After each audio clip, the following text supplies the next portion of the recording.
यदा लम्बोदरं हन्ति सतां प्रत्यूहसम्भवं तदा लम्बे दयालम्बं लम्बोदरपदाम्बुजं नमस्ते शारदे देवी सरस्वतीमतिप्रदे वसत्वं मम जिह्वाग्रे सर्वविद्याप्रदा भव।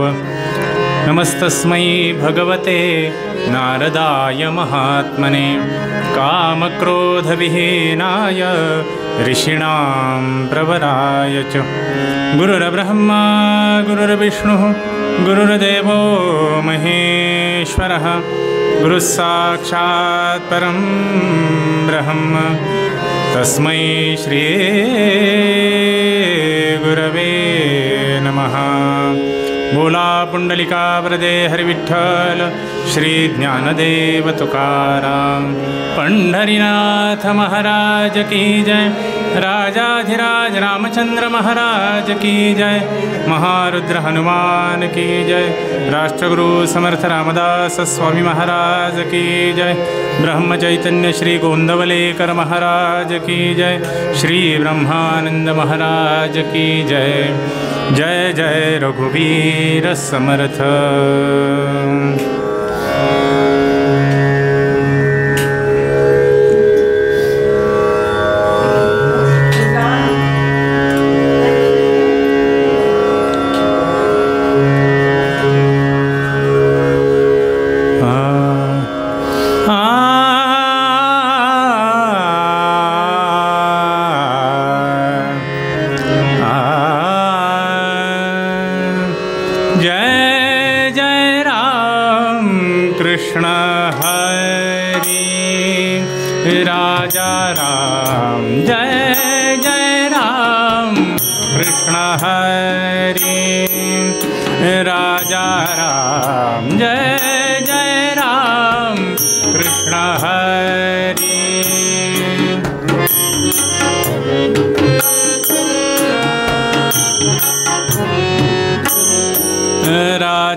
नवनीरदसम नवनीता प्रिय नवनीरदसम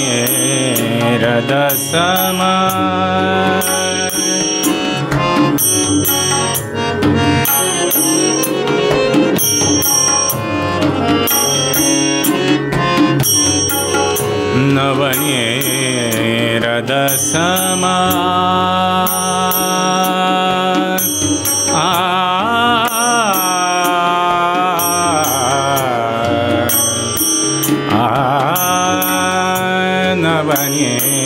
नवनीरदसम नवनीता प्रिय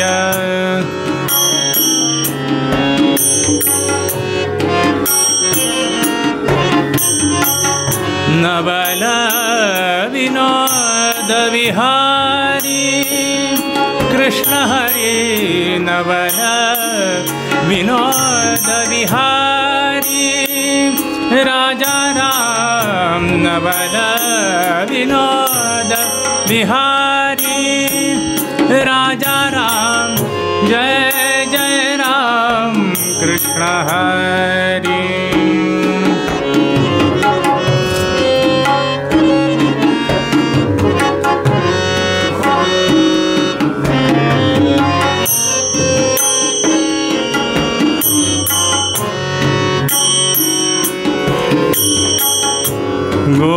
गोवर्धन धर गोपालन रत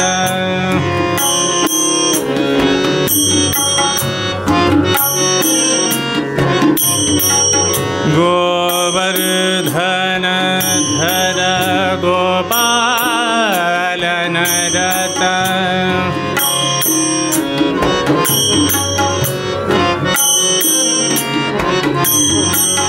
गोकुल संकटहारी राजा राम राम गोकुल संकट हारी राजा राम।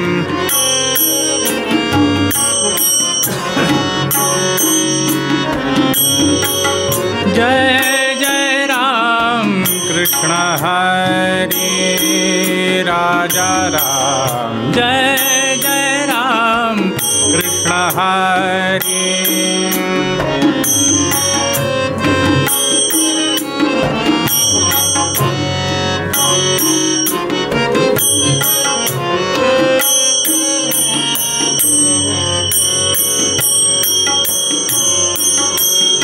शरणागत दीना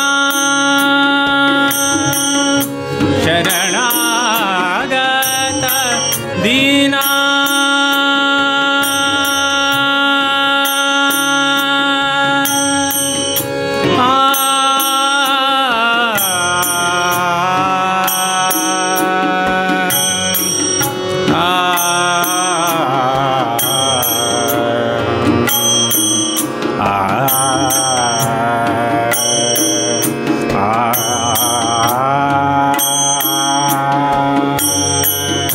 शरणागत दीना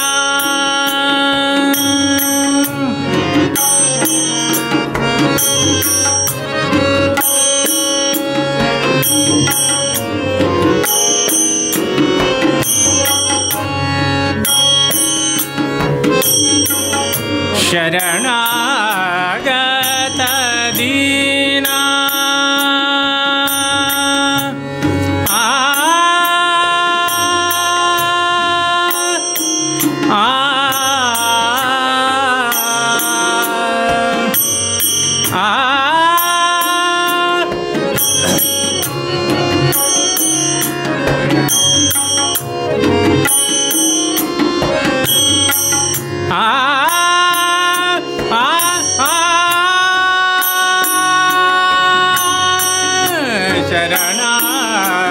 शरणागत दीना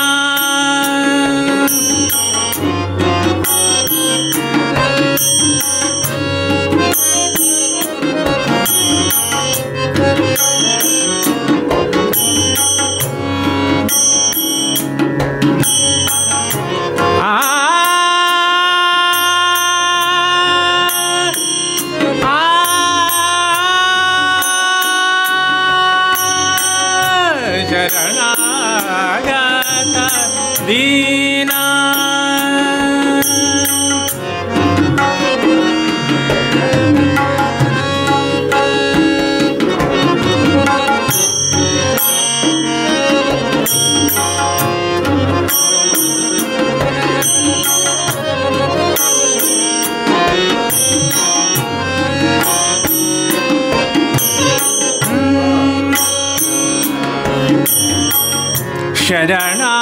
शरणागत दीना चरणी रतन। शरणागत दीना चरणी रतन। करुणा दृष्टि निहारी राजा राम। करुणा दृष्टि निहारी राजा राम।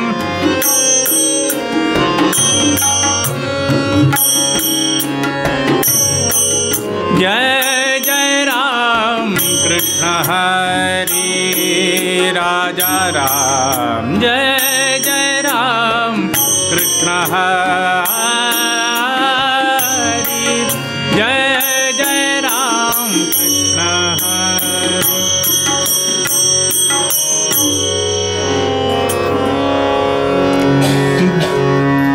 बालकृष्ण चरणी लक्ष लागो लागो। बालकृष्ण चरणी लक्ष लागो लागो। बालकृष्ण चरणी लक्ष लागो लागो। बालकृष्ण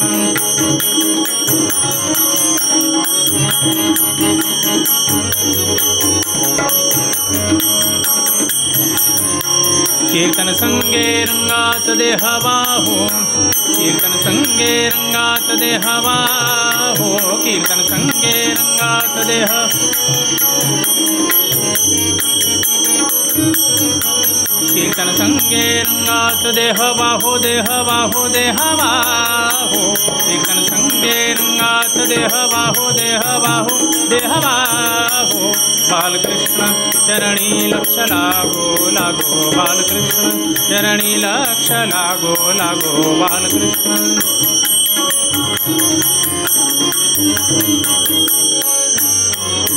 स्वरूपी मन हे लाविता सौख्याम्हा स्वरूपी मन हे लाविता सौख्याम्हा हो स्वरूपी मन हे लाविता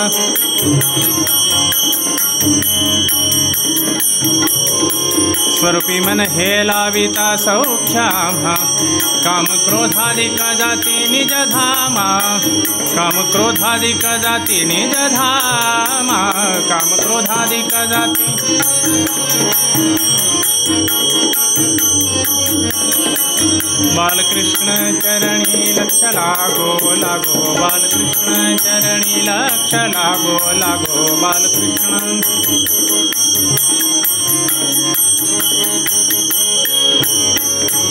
सारा सार बदविता सद्गुरुराया सारा सार बदविता सद्गुरुराया सारा सार बदविता सद्गुरुराया सारा सार बदविता सद्गुरुराया गुरुराया गुरुराया गुरुराया गुरुराया गुरुराया गुरुराया सारा सार बदविता सद्गुरुराया सारा सार बदविता सद्गुरुराया मंगलधाम जीवन नरहरि पाया मंगलधाम जीवन नरहरि पाया मंगलधाम जीवन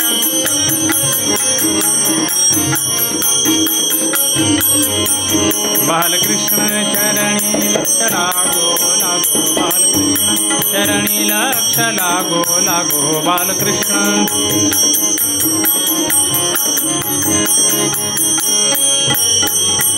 सद्रूप चिन्माया नारायण रूप ध्यावू सद्रूप चिन्माया नारायण रूप ध्यावू हो सद्रूप चिन्माया नारायण रूप ध्यावू हो रूप ध्यावू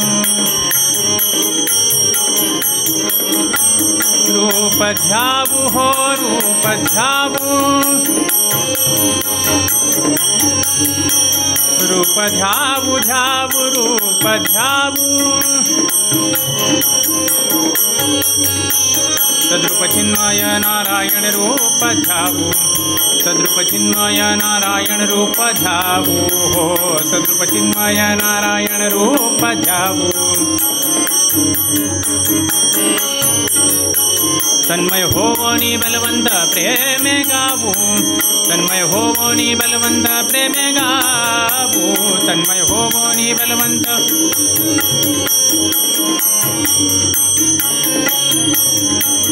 बालकृष्ण चरणी लक्ष लागो लागो बालकृष्ण चरणी लक्ष लागो लागो बालकृष्ण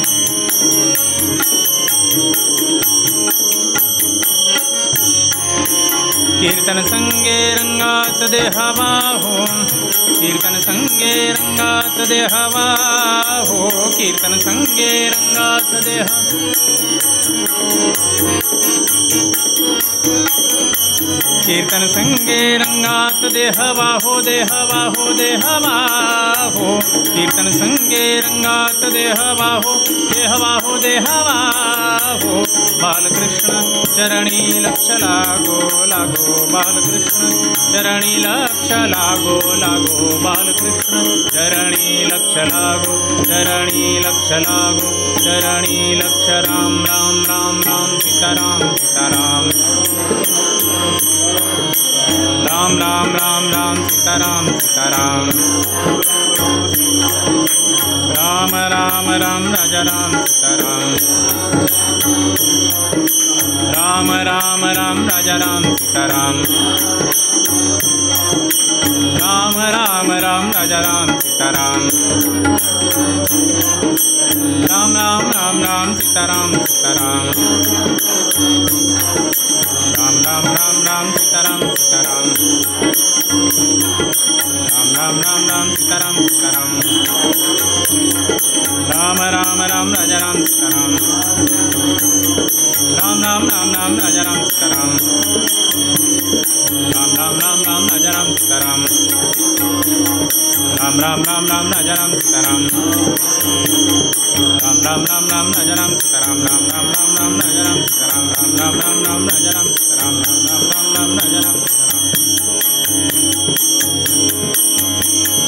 बोला कुंडलिका वरदे हरि विठ्ठल श्री ज्ञानदेव तुकाराम पंढरीनाथ महाराज की जय राजाधिराज रामचंद्र महाराज की जय महारुद्र हनुमान की जय नमः पार्वती पते हर हर महादेव देवर्षि नारद महाराज की जय राष्ट्रगुरु समर्थ रामदास स्वामी महाराज की जय श्री ब्रह्म चैतन्य गोंदवलेकर महाराज की जय श्री ब्रह्मानंद महाराज की जय गो माता की जय गंगा माता की जय भारत माता की जय छत्रपति शिवाजी महाराज की जय छत्रपति संभाजी महाराज की जय जय जय रघुवीर समर्थ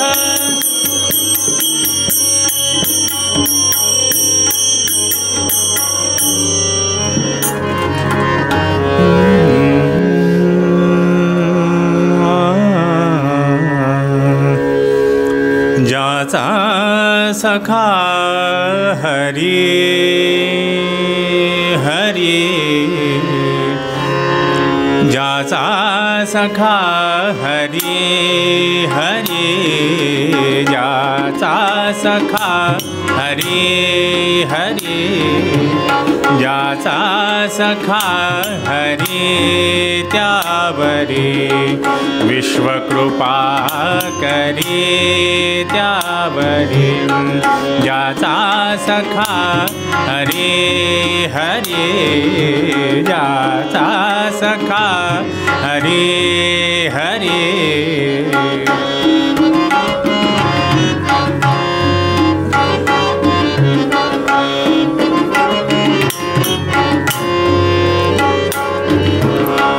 विश्वकृपा करी त्यावरी विश्वकृपा करी त्यावरी जाचा सखा हरी हरी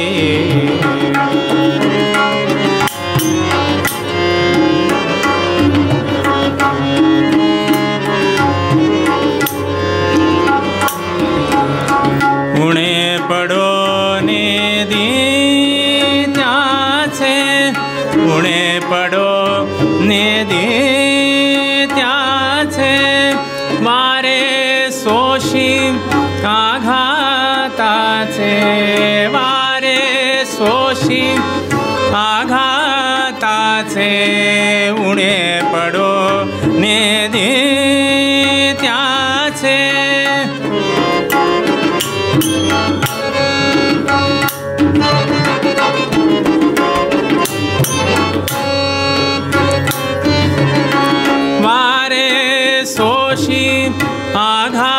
आघाताचे वारे सोशी आघाताचे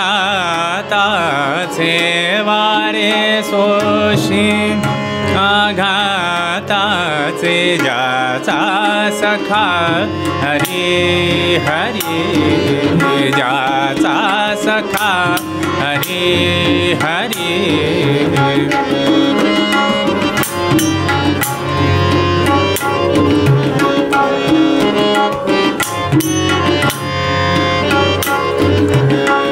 तया वीण क्षण भारी आपण नोहे कदा दूरी तया वीण क्षण भारी आपण नोहे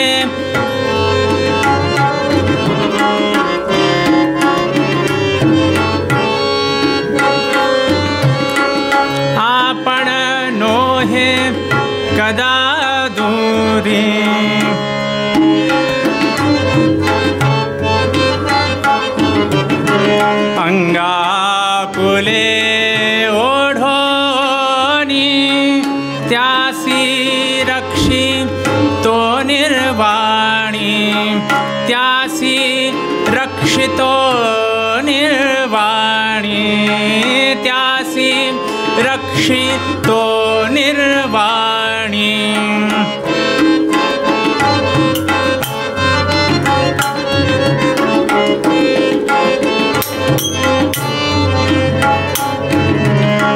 त्यासी रक्षितो निर्वाणी जाचा सखा हरी हरी जाचा सखा हरी हरी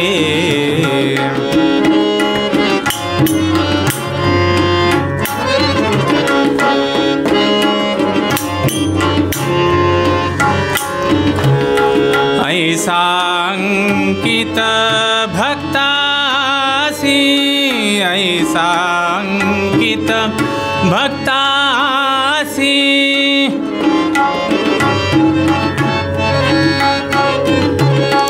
ऐसा अंकित भक्तासी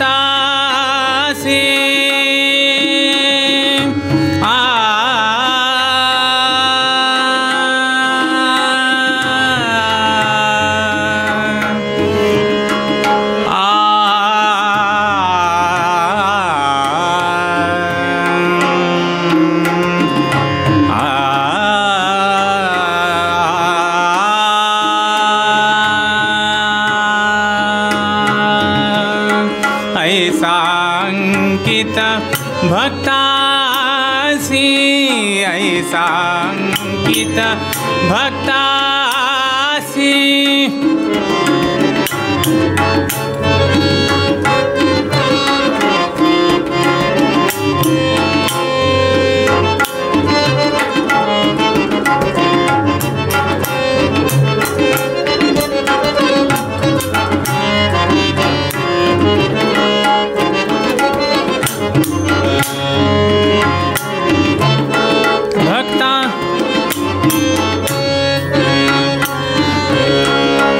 सांकित भक्तासी म्हणे नामयाची दासी म्हणे नामयाची दासी म्हणे नामया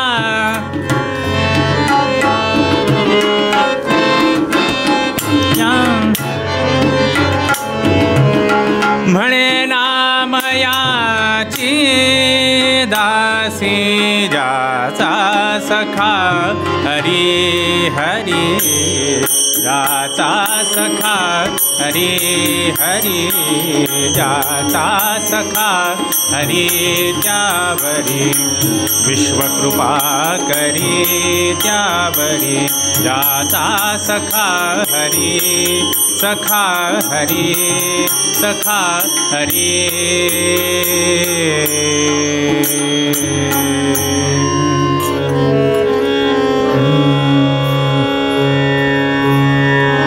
पापान् निवारयति योजयते हिताय गुह्यानि गुहति गुणान् प्रकटीकरोति आपद्गतन्न जहाति ददाति काले सन्मित्रलक्षणमिदं प्रवदन्ति सन्तः। भगवान गोपाल कृष्ण महाराज की जय। सद्गुरुनाथ महाराज की जय।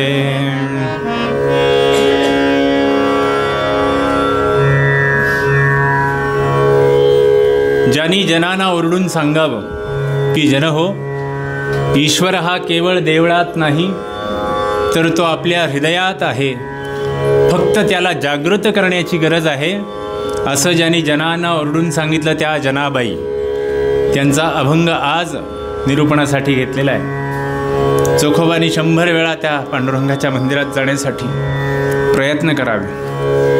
मला एक वार पांडुरंगाला बघायला मिळावं, जवळून त्याच्या पायावरती डोकं टेकवायला मिळावं, त्याला ओरावरी भेटायला मिळावं।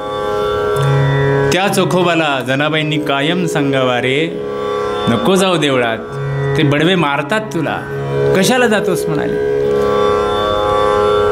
स्वतःचा अंतरात्म्यातला भगवंताला जागृत कर म्हणाले, तो तुझ्या सोबतच असेल.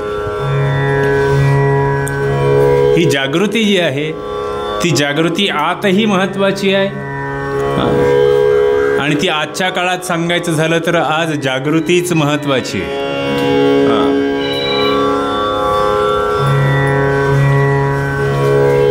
को जागृती असा प्रश्न आज प्रत्येकाने मनाला विचारावा. म्हणून जागरण करण्याचं काम गेल्या 2 दिवसात जास्त झालं होतं. ते म्हणाले या वेळेला जागे राहा. ते म्हणाले तुम्ही जागे राहा म्हणजे ते झोपलेले असतील आणि मग अभियान पूर्ण होईल म्हणाले. आणि झालं, ते झालं की नाही. जागृती महत्वाची आहे श्रोते हो. आजच्या काळात ती अधिक महत्वाची आहे.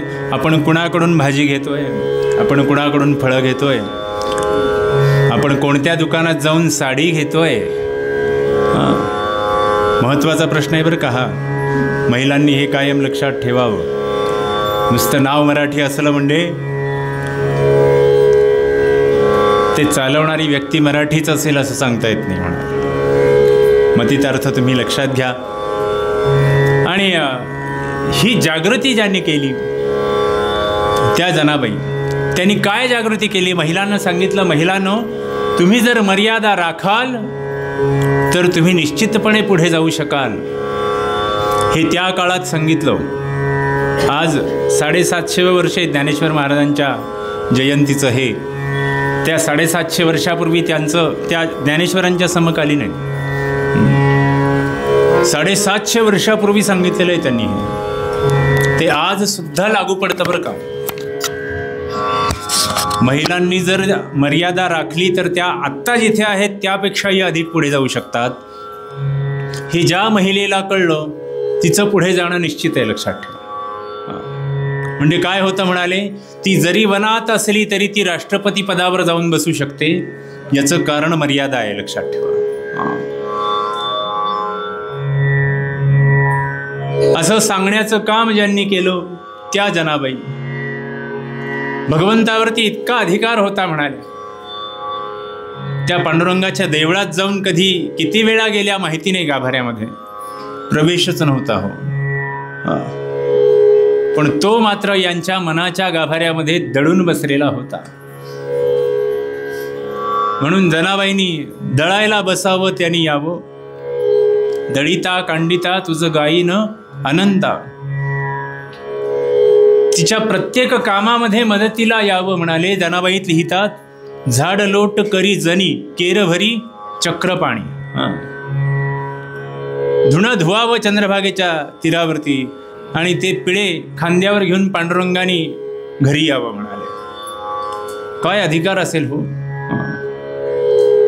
आणि याचा परिणाम तुम्हाला माहिती आहे. सुळावर देण्यापर्यंतचा प्रसंग आला, पण ते तसं झाल्याबरोबर तो जागृत तिथे प्रकट झालेला आहे.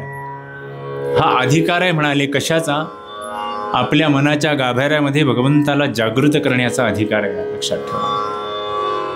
आणि जनाबाईंनी आयुष्यभर जर काय केलं असेल तर दमा आणि कुरुंड यांचं निधन ज्यावेळेला या त्या वारीच्या वाटेवर झालं आई वडिलांचं, त्यावेळेला जनाबाईंनी केवळ एक भगवंत माझा देवा, आता तूच मला सांभाळणार आहेस असा त्याच्यावरती भार टाकून दिला.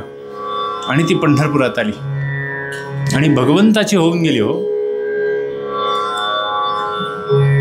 त्याच्याशीच केवळ तिने काय सांधलं म्हणाले तर सख्य साधलं, लक्षात ठेवा. हा अनुभव आहे जनाबाईंचा. त्या म्हणतात की भगवंताशी जर आम्ही सख्य साधलं तर जग आपल्या पायाशी लोळण घेईल म्हणाले. ज्याचा सखा हरी त्यावरी विश्वकृपा करी. एका भगवंताशी सख्य ज्याला साधता आलं तो जगामध्ये अत्यंत उच्च स्थानावरती जाऊन पोचतो. माऊलींचं उदाहरण घेऊया 750 वर्षांच्या निमित्ताने. त्या भगवंताशी किती एकरूपता असावी आणि कोणत्या वयात असावी हे माऊलींकडे बघितल्याच्या नंतर लक्षात येतं. ज्या वयामध्ये मुलं पोर्शे घेऊन माणसं उडवतात, ते सुद्धा बापाच्या जीवावरती. हां, पित्यानी कमवलं आणि यांनी गमवलं म्हणाले. पण त्याच वयामध्ये माऊलींनी ज्ञानेश्वरी लिहिली. 18व्या वर्षी वयाच्या 1800 श्लोकांचे 18,000 श्लोक ओव्या निर्माण झाल्या. 18,000 ओव्या. हे कशामुळे होतं हो? भगवंताशी सख्य साधल्यामुळे हे झालं त्यांना साध्य. आणि कुठपर्यंत जाऊन पोचले? मानसशास्त्रीय दृष्ट्या जर विचार केला तर माणसाची सर्वाधिक समाधानाची स्थिती कोणती असते? तर त्या समाधानाच्या स्थितीला मानसशास्त्रीय भाषेमध्ये आत्मपूर्ती असं म्हणतात. म्हणजे कुठल्याच प्रकारची कामना मनात न उरणं. लक्षात ठेवा, कुठल्याच प्रकारची इच्छा मनात न उरणं, कुठलाच काम मनात न उरणं, याला आत्मपूर्ती असं म्हटलेलं आहे, जी माणसाची कधीच पूर्ण होऊ शकत नाही. लक्षात ठेवा, काहीतरी इच्छा असतेच ना. राहत नाही का हो, की माझ्या नातवाला मिळावं म्हणून मी हे करते किंवा करतो, माझ्या मुलाबाळांचं भलं व्हावं म्हणून मी करतो. काय किती गोष्टी असतात माणसाच्या. आपण म्हणतो आता काय मी निवृत्तीला लागली आहे, आता काही नाही, फक्त मठात यायचं, केंद्रात यायचं, स्मरण करायचं देवाचं. आणि पण तिथे त्याच्या मागे असलेली भावना छुपी प्रत्येकाने मनाला विचारावं, जय जय, की काय आहे माझ्या घरच्यांना. अर्थात मी चेष्टा करत नाही आहे, ते पुण्यच आहे. लक्षात ठेवा, तेच पुण्य तुमच्या नातवांना पुढे उपयोगी पडणार आहे. कारण तुम्ही केलं तर त्यांना त्याचं फळ चाखता येणार आहे. आई वडील जर पुण्यप्रद काम करत असतील तर त्याचं फळ आपल्या मुलांना निश्चितपणे मिळतं. आणि म्हणून आईवडिलांनी केलं पाहिजे आणि आपलं बघून त्यांनी केलं पाहिजे. आपण म्हणतो ना की कशासाठी करतो मी हे सगळं? ते म्हणाले स्वांत सुखाय करतो. स्वांत सुखाय म्हणजे स्वतःचं सुख नाही म्हणाले, स्वचा अंत होईपर्यंत, स्वचा अंत व्हावा म्हणून मी हे करतो, असा त्याचा अर्थ आहे. पण आम्ही तो अर्थ लक्षात घेत नाही म्हणाले. फार जवळचा लाक्षणिक अर्थ आपण लक्षातच घेत नाही, वरवरचा अर्थ लक्षात घेतो. आणि त्या स्वचा अंत झाला की माणूस कुठल्याच इच्छा कामना माणसाच्या मनात उरत नाही. मग 22व्या-21व्या वर्षी समाधी घेण्याचं माणसाला सुचतं म्हणाले. आणि हे सुचवण्याचं काम जर कोणी केलं असेल, कशामुळे? तर त्या भगवंताशी सख्य साधल्याच्या नंतर मिळणारं समाधान जे आहे, ते समाधान आम्हाला इथपर्यंत नेऊन पोचवतं. आणि म्हणून जनाबाई सांगतात, ते समाधान, शाश्वत समाधान मिळवायचं असेल तर काय करा? त्या हरीशी सख्य करा असं त्या सांगतात. ज्याचा सखा हरी त्यावरी विश्वकृपा करी. आणि जो असं ज्या हरीशी सख्य करतो त्याला काहीही कमी पडत नाही. मानवी प्रवृत्तीचा जर विचार केला तर माणसाला एकटं राहायला आवडत नाही. पूर्वीच्या काळी असं होतं. आत्ता मी जिथे उभा आहे त्याच वाड्यामध्ये कदाचित या एवढ्या खोल्या आपल्याला दिसतात. कितीतरी कुटुंब इथे नांदत असतील, किंवा एक जरी कुटुंब असलं तरी ते किती मोठं असेल याचा विचार करा. आजूबाजूच्या वाड्यांमध्ये गेलात तर, आमच्या दीक्षित बुवांच्या वाड्यामध्ये गेलात तर तिथेही मोठं कुटुंब आहे. अनेक ठिकाणी एकत्र राहणारे लोक पूर्वी होते, बरोबर आहे की नाही? पण काळ बदलला म्हणाले, माणसं सुधारली असं आम्ही म्हणतो. काय माहिती आहे का, प्राणी कळपाकळपानी राहतात, पण माणसं मात्र एकत्र राहण्याचं टाळतायत हल्ली, नाही का? त्यांना त्याचा कंटाळा आहे, टाळाटाळ करतात म्हणाले एकत्र राहण्यासाठी. परवा एक गृहस्थ भेटले, ते म्हणाले या बिल्डिंगमध्ये बुवा माझे 5 फ्लॅट आहेत. म्हटलं वा किती छान, मी अधिकारी होतो, असं होतो तसं होतो असं त्यांनी सांगितलं मला. आणि ते म्हणाले एका फ्लॅटमध्ये एक मुलगा राहतो, दुसऱ्यामध्ये दुसरा राहतो, तिसऱ्यामध्ये मी राहतो, बाकीचे 2 भाड्याने दिलेलेच. आम्ही सगळे वेगवेगळे राहतो हे त्यांना सांगायचं होतं, अधोरेखित करायचं होतं. एकत्र राहण्याचं मानवी स्वभाव आहे. समाजशास्त्राची व्याख्या काय आहे माणसाबद्दलची? माणूस हा काय म्हणाले, समाजशील प्राणी आहे. माणसाला समाजात राहायला आवडतं, एकत्र राहायला आवडतं माणसाला. कारण आपल्या सोबत कोणीतरी हवंय, सोबत कोणीतरी हवंय. असे अनेक लोक आज पुण्यामध्ये आपण बघतो की ज्यांच्या सोबत कोणीतरी हवंय ते बंगल्यात एकटेच आहेत.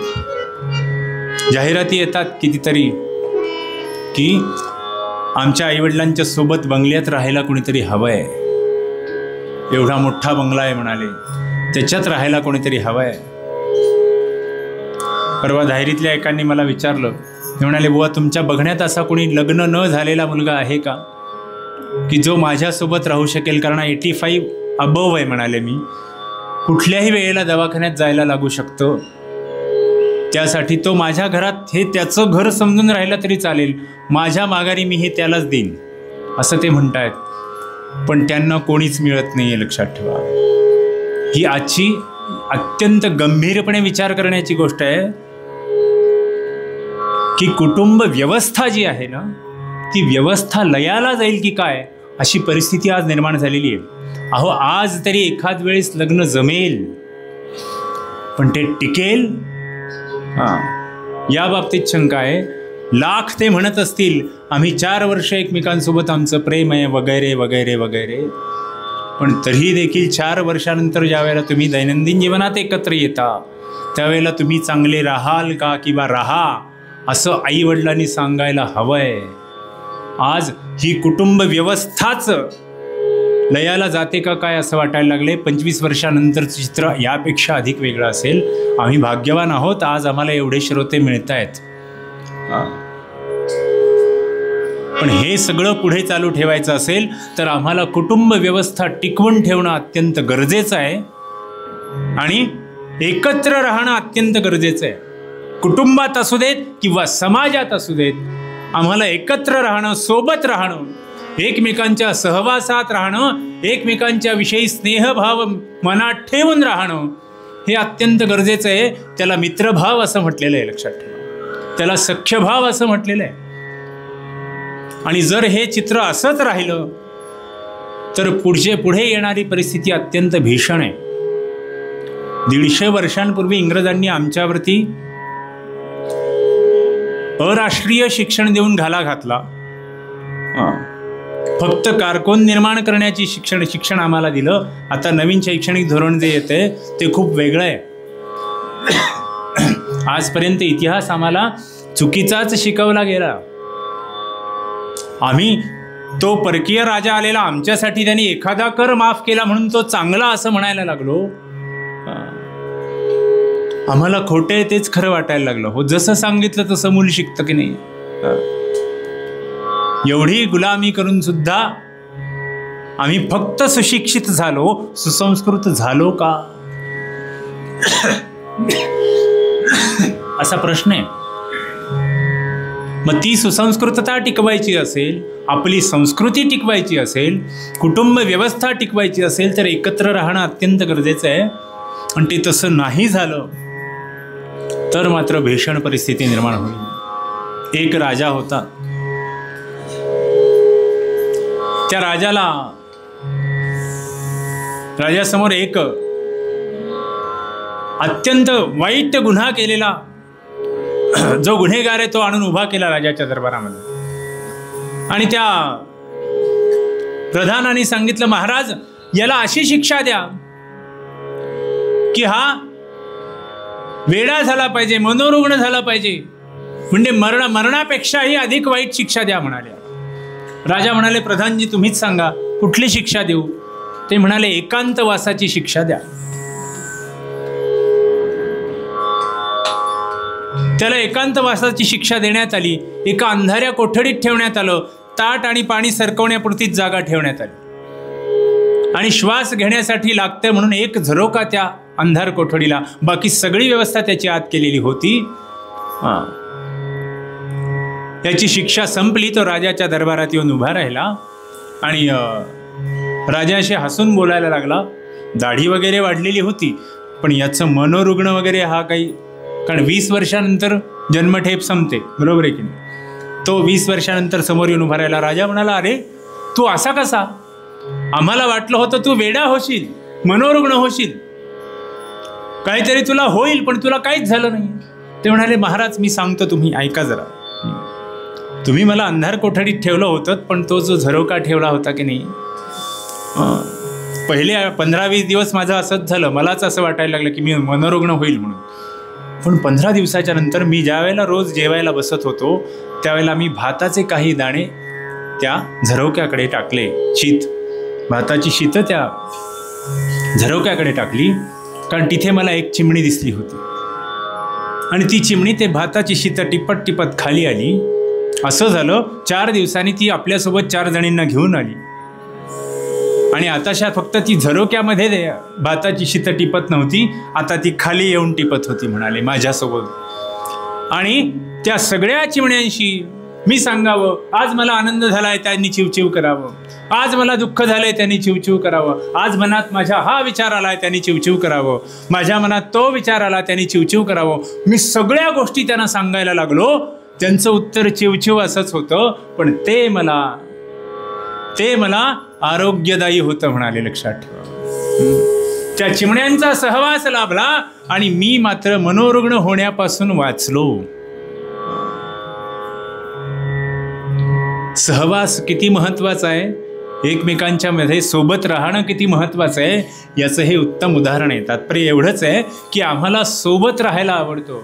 म्हणून मुलांना सुद्धा आम्ही शाळेत पाठवल्याच्या नंतर काय सांगतो की बाबा रे, चांगल्या मुलाशी मैत्री कर बरं का.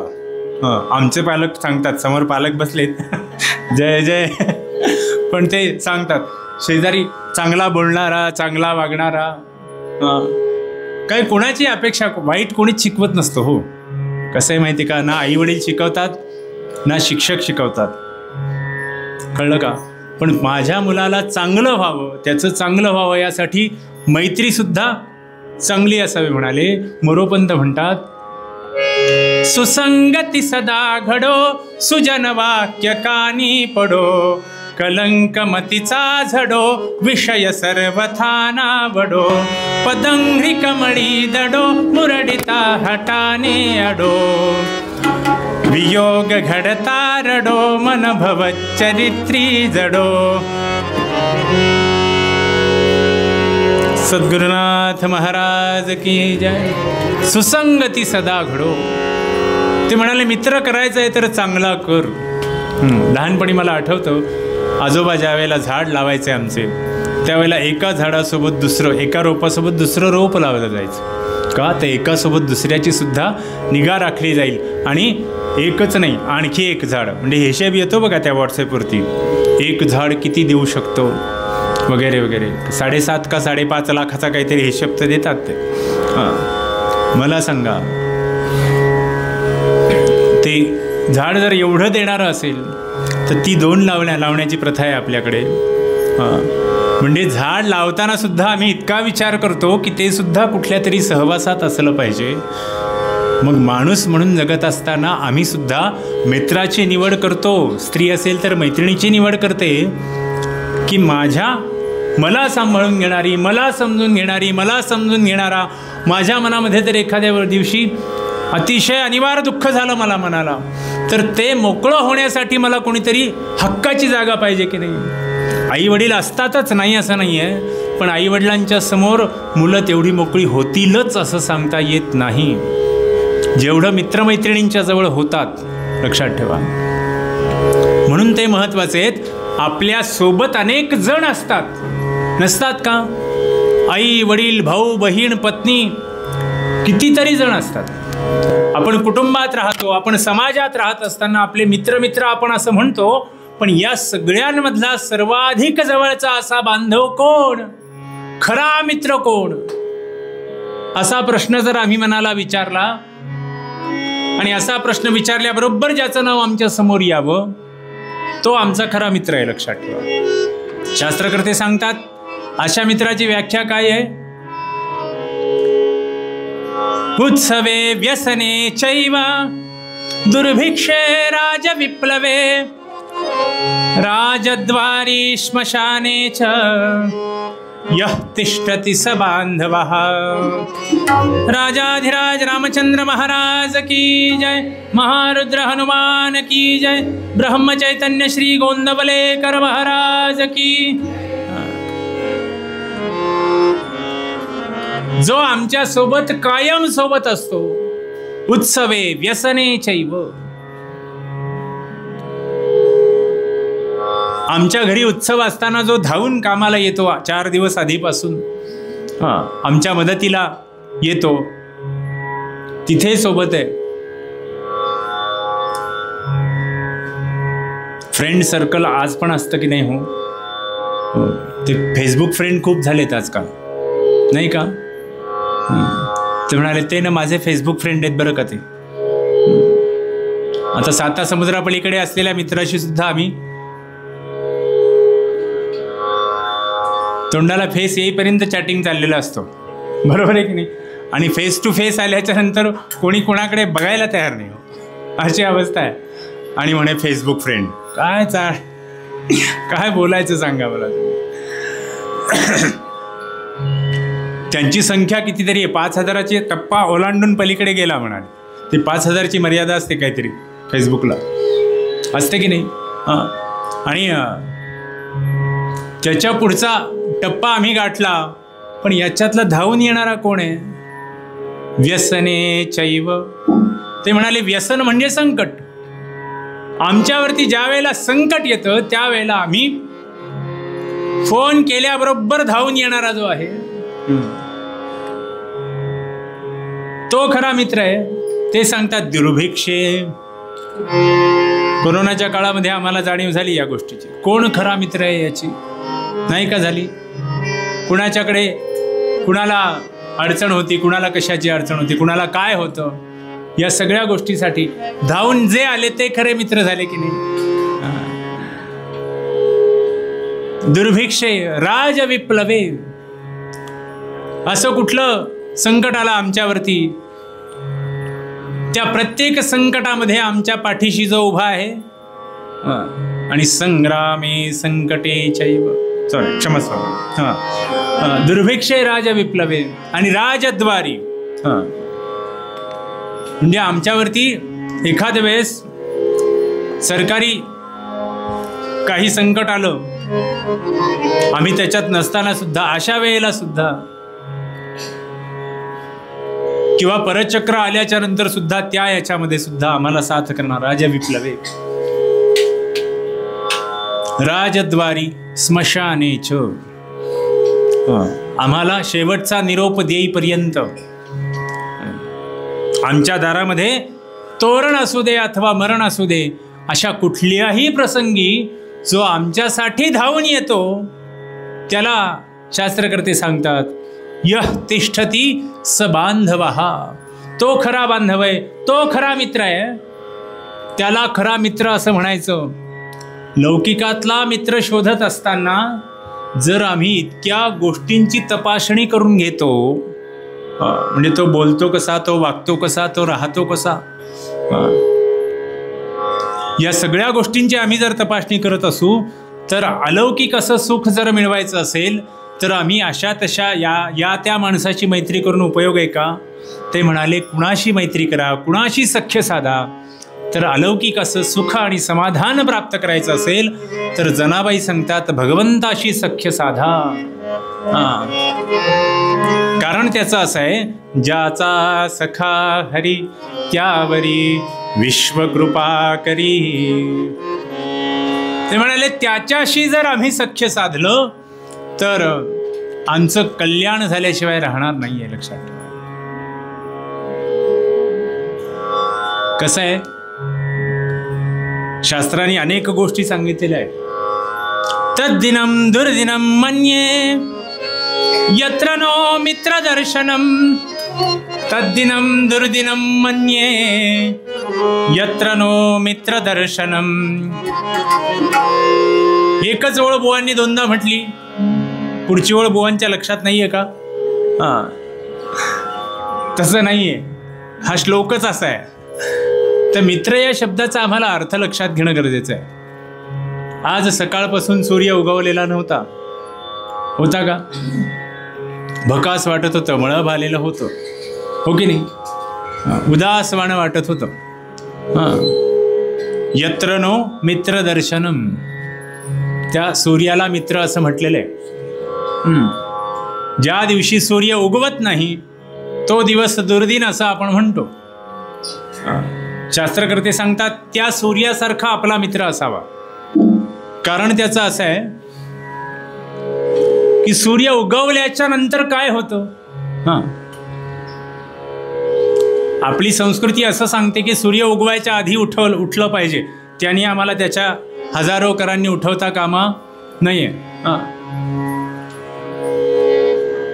ब्राह्ममुहूर्तावर उठावं. आता ब्राह्ममुहूर्त 3:30 वाजता कोण उठणार आहे. रात्री 12:30 आणि 1 वाजता झोपल्याच्या नंतर ठीक आहे, निदान 5:30-6ला तरी उठा. तो उगवायच्या आधी तरी उठा. तो कसा आहे म्हणाले, कार्यप्रवृत्त करणारा आहे आम्हाला, कर्तव्य तत्पर करणारा आहे आम्हाला. हो की नाही. लहानपणी आमच्या घरमालकीणबाई होत्या, त्या गाणं म्हणायच्या, दिवस उगवला पहाट झाली उठ उठ बाळा, निघती सारे काम करा या पहायास वेळा, पाटी पुस्तक घेऊन जाये तू अभ्यासाला, दिवस उगवला पहाट झाली उठ उठ बाळा. त्या सूर्य उगवल्याच्या नंतर प्रत्येक जण आपल्या कामाला लागतो. कोटारातून पक्षी बाहेर पडतात. अहो, शेतकरी आपल्या कामाला निघतात. प्रत्येक जण ऑफिसला जायला निघतो. आपण जर विचार केला तर लोकल म्हणा, मेट्रो म्हणा, बस म्हणा, काय जे असेल ते पकडायची आम्हाला घाई झालेली असते. आपली वेळ पकडण्याची घाई झालेली असते. सूर्य उगवल्याच्या नंतर तो काय आहे म्हणाले, सूर्यासारखा मित्र का असावा, तो कारण कार्य तत्पर करणारा आहे म्हणून असावा. दुसरी गोष्ट अशी आहे की तो सगळ्यांना जीवनदायी आहे. आम्ही त्या कोवळ्या उन्हात जर बसलो तर काय होतं, आमच्या त्वचेखाली डी जीवनसत्व तयार होतं. बघा, मित्र असा असावा म्हणाले, आपल्याला जीवनदायी असला पाहिजे तो. बरोबर आहे की नाही. कुठेही माझ्या मित्राचं नुकसान होऊ दे असं न म्हणणारा. बरोबर आहे की नाही. एक वेळ आमच्या तब्येतीसाठी प्रयत्न करणारा, माझ्यासोबत चल व्यायामशाळेत जाऊ आपण, नेने घाटावर आहे इथे, तिथे जाऊ आपण म्हणाले, असं म्हणणारा. जीवनदायी. आणि प्रसंगी जसा सूर्य 12 वाजता डोक्यावर आल्याच्या नंतर तापदायक होतो की नाही, तसंच आम्ही जर एखादी चुकीची कृती करत असू तर ती चुकीची कृती करत असताना तो आम्हाला तापदायक ठरला पाहिजे की तू हे करू नकोस, हे चुकीचं आहे, असं ठणकावून सांगणारा जो मित्र आहे ना, तो खरा मित्र असतो. त्या सूर्यासारखा तो असला पाहिजे. आणि त्याच्या पुढचं सांगतो, याच्यानंतर संध्याकाळी तो अस्ताला जात असताना सुद्धा त्याला चिंता असते, आपल्या मित्राचं आता काय होईल, या सृष्टीचं काय होईल. दिवसभर मी यांना ताप दिलेला आहे, आता यांना शीतलता देणं गरजेचं आहे. एखादा मित्र जर आम्हाला सोडून जात असेल तर तो आम्हाला योग्य मित्राची गाठ घालून देतो. किंवा आम्ही कुठे जात असू, दुसऱ्या शहरामध्ये, दुसऱ्या गावामध्ये, दुसऱ्या देशामध्ये, तर तो आम्हाला योग्य माणसाचा ओळख देतो की तिथे जाऊन याना भेट, तुला ते मदत करतील निश्चितपणे.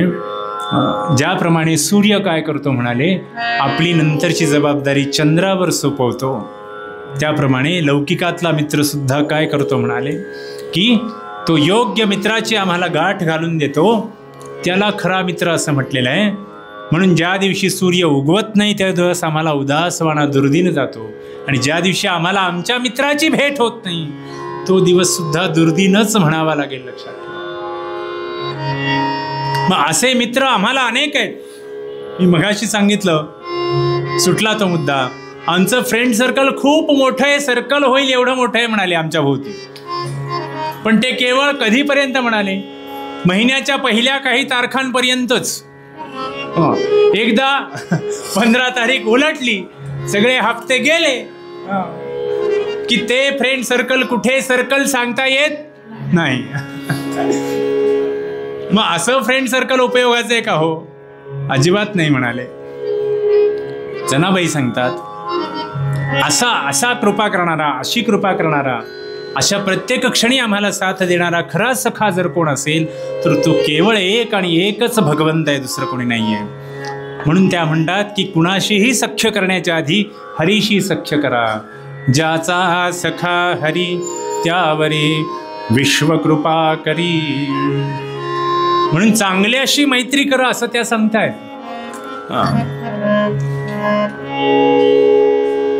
अरे कोळसा उष्णते हात पोळी, तसा थंड होता करी हात काळे.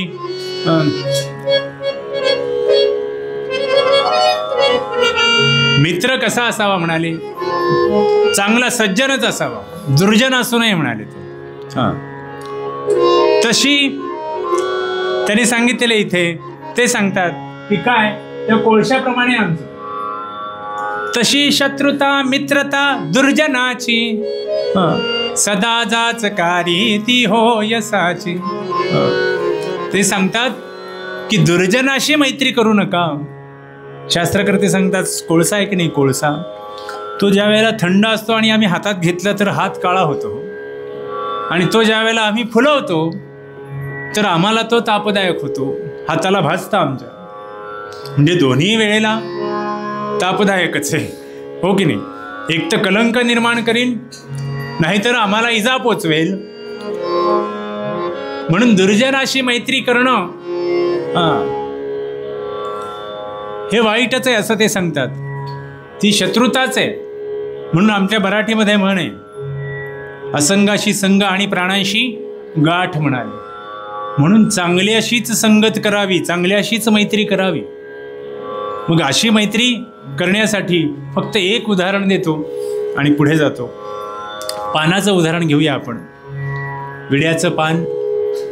पूर्वीच्या काळी पानाचा डबा असायचा पितळी, तो असा उघडला जायचा, त्याच्यात पाळे असायचे, त्याच्या खाली आतमध्ये पानं ठेवलेली असायची. सांगायला भरपूर दृष्टांत आहेत. भलं मोठं विड्याचं पान, नागवेलीचं पान घ्यावं, ते असं सुती कापड्याला पुसावं, कारण विडे पूर्वी घरी लावले जायचे, आता नाही. आता विकत आणले जातात. जय जय ते म्हणाले ते चॉकलेट म्हणे बुडवून बुडवून देतात. पण त्या विड्याने आमचं तोंड रंगतच नाही हो. त्या विड्यामध्ये ना चुना ना कात, फक्त गोड काहीतरी भरलेलं असतं. असो तो विडा लावायला घेतला, भलं मोठं नागवेलीचं पान, त्याचं देठ कापलं, पानाची तक्रार नाही आहे. त्याच्या मोठ्या मोठ्या शिरा, अडकित्ता नावाचा प्रकार पूर्वी असेल, तो असा उघडला आणि त्या शिरा खरवडायला सुरुवात केली. शिरा खरवडून काढल्या तरीही तक्रार नाही. एवढ्या जखमा करतोय तरीही पान तक्रार करत नाहीये. आता हे कमी होतं म्हणून का काय, त्यांनी चुना काढला आणि तो त्या जखमांवरती लावायला सुरुवात केली. काय झालं असेल हो त्या पानाचं, तरीही पान तक्रार करत नाहीये. बघा आपल्या जखमेवर चुना लावा बरं, काय होतं. पानाची तक्रार नाहीये.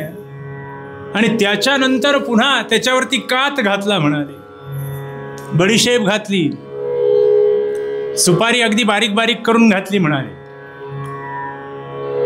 चुकलो, मुखवास घातला म्हणून. आणि अशा अनेक गोष्टी सांगू काय, वचने किम दरिद्रता, सगळ्याच गोष्टी घातल्या म्हणाले. गुलकंद घातला, अमुक घातलं, तमुक घातलं, सगळं घातलं आणि गोविंद विडा तयार केला. छान असा गोविंद विडा. आता इथल्या लोकांना गोविंद विडा कसा असतो हे सांगायची गरज नाही आहे. 2 पानं खाली आणि एका पानात लावलेला तो विडा असा. आणि भली मोठी लवंग लांब सडक अशी ती घेतली आणि त्याच्यामध्ये ती ते राहावं म्हणून खोचली, तरीही पानाची तक्रार नाही. आणि असा तो विडा असा वर करून बघतोय, किती छान झालाय, टोकदारवरती आलेलं ते टोक आणि छान अगदी त्याचे डिझाईन दिसतंय त्या गोविंद विड्याचं. आणि तोंडात टाकणार एवढ्यात लक्षात आलं, अरे अरे अरे अरे, आणि काय झालं म्हणाले, वडिलार्जित जी संपत्ती होती 32 ती सगळी राहायची झालेली, आता काय करायचं. मग यांनी तो शोकेसमध्ये ठेवलेला या खला आणि तो खल बत्ता घेतला आणि त्या विड्याचे कातरून कातरून कातरून कातरून तुकडे केले आणि त्या खलबत्त्यामध्ये कुटायला सुरुवात केली. तरीही पान तक्रार करत नाहीये.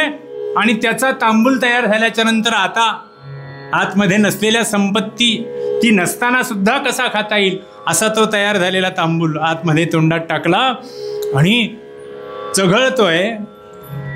आत्तापर्यंत भरलेलं पंचपक्वान्नांचं जेवण जे होतं त्या चघळण्यामुळे ते पचायला मदत होणार होती.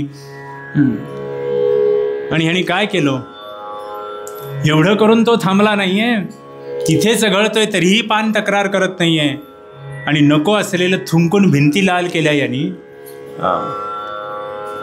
तरीही तक्रार करत नाहीये पान. आणि सगळं झाल्याच्या नंतर यांनी चूळ भरली आणि आरशात पाहिलं तर ओठ आणि जीभ रंगलेली होती. कबीरांनी वर्णन केलंय, ते म्हणतात मित्र कसा असावा, या पानासारखा असावा असं ते सांगतात. मित्र ऐसो कीजिए, मित्र ऐसो कीजिए, जैसो पान सुरंग. कसं आप फटत टुकरा भयो, आप फटत टुकरा भयो, राखत पर मुख रंग. सियावर रामचंद्र की जय, सियावर रामचंद्र की जय. पवन सुत हनुमान की जय, पवन सुत हनुमान की जय. बोलो रे भाई सब संतन की जय. सियावर राम, सियावर राम, सियावर रामचंद्र की जय, सियावर रामचंद्र की जय, सियावर रामचंद्र की जय. आप फटत टुकरा भयो, राखत परमुख रंग. माझ्यावर कितीही संकट आली तरी चालतील, पण माझा खरा मित्र जो आहे ना, त्याचं मात्र कुठेही नाव कमी होता कामा नये.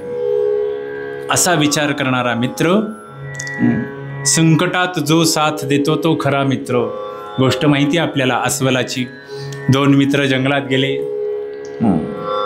आणि एक वरती त्या झाडाच्या फांदीवर जाऊन बसला, खाली तो निश्चित पडून राहिला आणि अस्वल त्याला पायापासून डोक्यापर्यंत हुंगून गेलो. वरचा येऊन विचारतोय, काय सांगितलं अस्वलानी?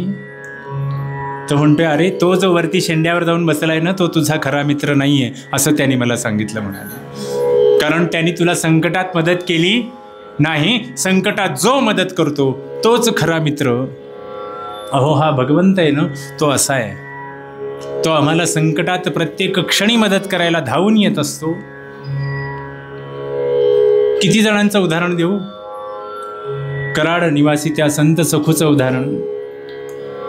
डगमग डौले माझी पाण्यावरी नावरे, पंढरीच्या पांडुरंगा बिगी बिगी धावरे. ती नाव हेलकावे खायला लागल्याबरोबर तिने त्या पांडुरंगाला हाक मारली. आला होतो त्या गोरोबा काकांच्या घरी आला, माती तुडवली. काय केलं नाही भगवंताने. हो, भक्त आणि भगवंत दोघेही जण समुद्राच्या किनाऱ्यावरून जातात आणि जात असताना वारं सुटलं, वादळ सुटलं आणि धो धो धो धो धो धो पाऊस यायला लागला.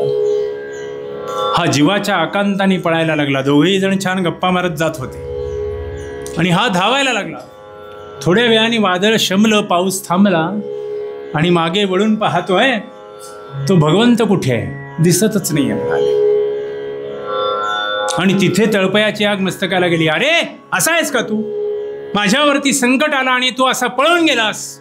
जोर जोरात ओरडतोय, कुठे गेलास? मला असं एकट्याला वादळात सोडून कुठे गेलास म्हणून ओरडतोय. तेवढ्यात भगवंत तिथे प्रकट झाले.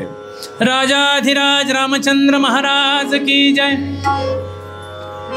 अरे थांब थांब थांब, किती ओरडशील? ते म्हणाले, देवा गेलात कुठे तुम्ही? वारं सुटला आणि मी एकटाच धावायला लागलो. देव म्हणतायत, अरे जरा जरा शांत हो, जा म्हणाले. ते म्हणाले, बघा ते बघा, त्या वाळूवरती फक्त माझ्या पावलांचे ठसे आहेत. माझ्याच 2-2 पावलांचे ठसे दिसत आहेत. तुमची 2 पावलं दुसऱ्या बाजूला कुठे दिसत आहेत का बघा जाऊन. भगवंत म्हणतायत, जा जवळ, त्या पावलांचे ठसे बघ कोणाचे आहेत ते. जाऊन पाहिलं आणि लक्षात आलं त्याच्यावरती काय होतं म्हणे, शंख चक्र पद्म गदा सगळं दिसायला लागलं. तेव्हा हे तर माझ्या पावलांचे ठसे नाही आहेत. अरे ज्या वेळेला वादळ आलं ना, त्यावेळेला मी तुला घेऊन पळत होतो, लक्षात ठेव. असं भगवंताने ज्या वेळेला सांगितलं त्यावेळेला डोळ्यातून अश्रूंच्या धारा लागल्या. श्रोते हो, भगवंत असा आम्हाला मदत करतो. स्वामी स्वरूपानंद सांगतात की काय,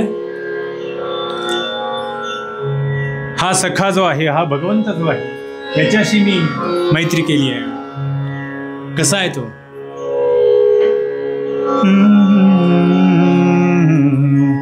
सखा माझा नारायण, सखा माझा नारायण, सखा माझा नारायण.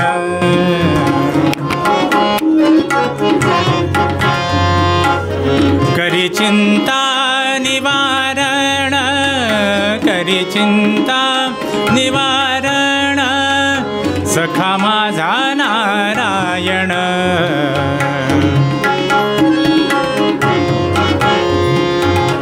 मज सावरिता हरी, मज सावरिता हरी, आली विघ्ने दूर करी, आली विघ्ने दूर करी. दोष जाळूनी समस्त, दोष जाळूनी समस्त, शुद्ध करी माझे चित्त, शुद्ध करी माझे चित्त.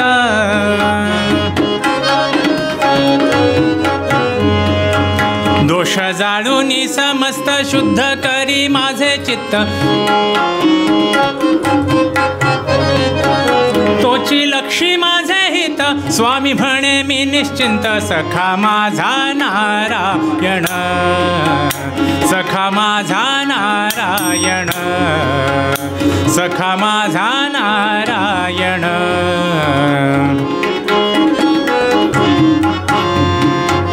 करी चिंता निवारण, करी चिंता निवारण, करी चिंता निवारण.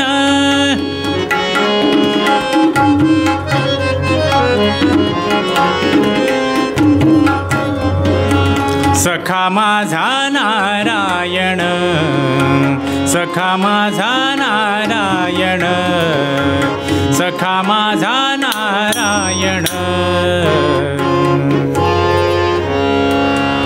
मग असा जर मित्र असेल, दोष जाळूनी समस्त, शुद्ध करी माझे चित्त, तोची लक्षी माझे हित, स्वामी म्हणे मी निश्चिंत. असा तो भगवंत, आमच्या इतक्या कल्याणाचा विचार करणारा तो भगवंत आहे. म्हणून महाराज सतत सांगत असतात की जे होईल त्याच्यात समाधानी रहा, जे होईल ती ईश्वराचीच कृपा आहे असं समजा. जरी संकट आलं तरी देखील ते भगवंतानीच दिलेलं आहे हे लक्षात घ्या. आणि त्यात सुद्धा त्याचं स्मरण सोडू नका. महाराज का सांगतात? त्याचं कारण हेच आहे, ते म्हणतात तुम्ही तुमच्या निष्ठेवरून ढळू नका. लक्षात ठेवा, कारण तो आमच्या कल्याणासाठीच सगळ्या गोष्टी करत असतो. आणि हे सगळं करत असताना माझं कर्म कसं आहे याचा विचार प्रत्येकाने करायचा आहे. ते जर चांगलं असेल तर अशी वेळच येणार नाही श्रोते हो. आणि असा तो लौकिक नाही अलौकिक असा आम्हाला सुख प्राप्त करून देणारा भगवंत आहे. म्हणून जनाबाई सांगतात त्याच्याशी सख्य करा.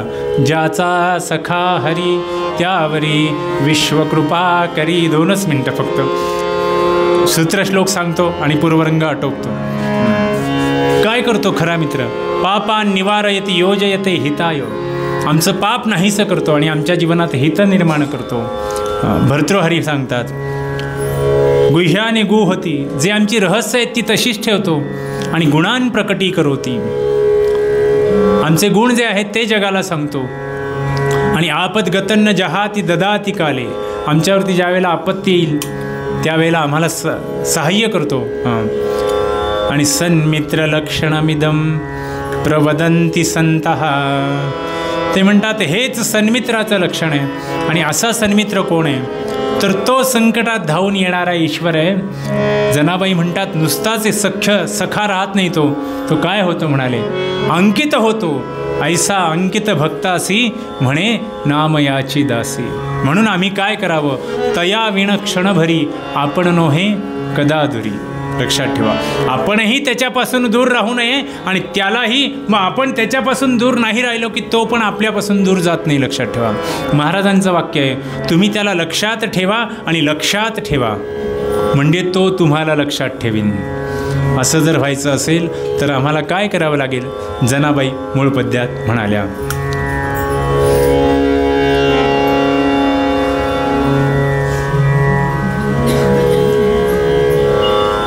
ज्याचा सखा हरी त्यावरी विश्वकृपा करी.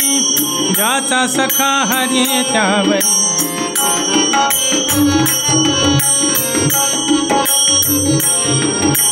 विश्वकृपा करी.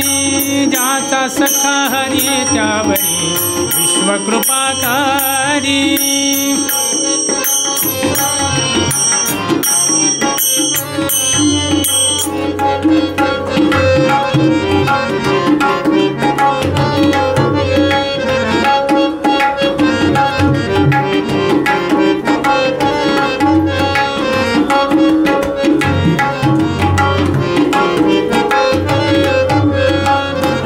अंकित भक्तासी म्हणे नाम याची दासी.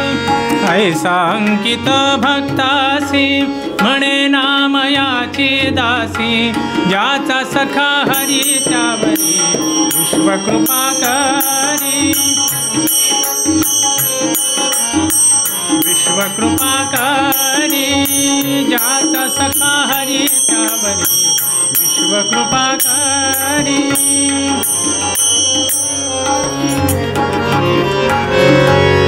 मागच्या वेळेचं कीर्तन टळलं, पण महाराजांच्या कृपेने आज नवीन घरात राहायला आल्याच्या नंतर, म्हणजे माझ्यासाठी ते नवीन, पहिली सेवा महाराजांच्या चरणांवरती होती आहे. महाराजांकडे आशीर्वाद मागतो की तुमची कृपादृष्टी अशीच राहू देत आणि असंच कीर्तन करायला मिळू देत, असाच अभ्यास वाढू देत आणि आपल्या सगळ्यांचाही आशीर्वाद असावा अशी विनंती करतो. भगवंताचं गोड नाम घेऊया आणि उत्तरंगाकडे वळूया.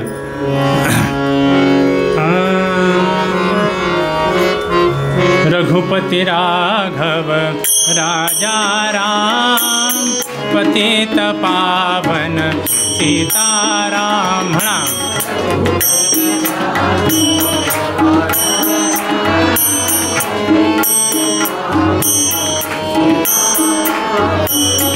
रघुपति राघव राजा राम पतित पावन सीताराम.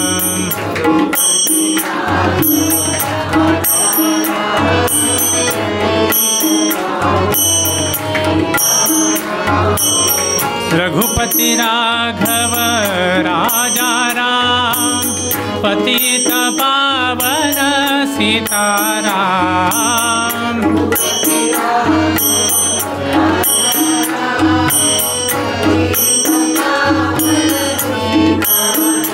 ओ रघुपति राघव राजा राम पतित पावन सीताराम.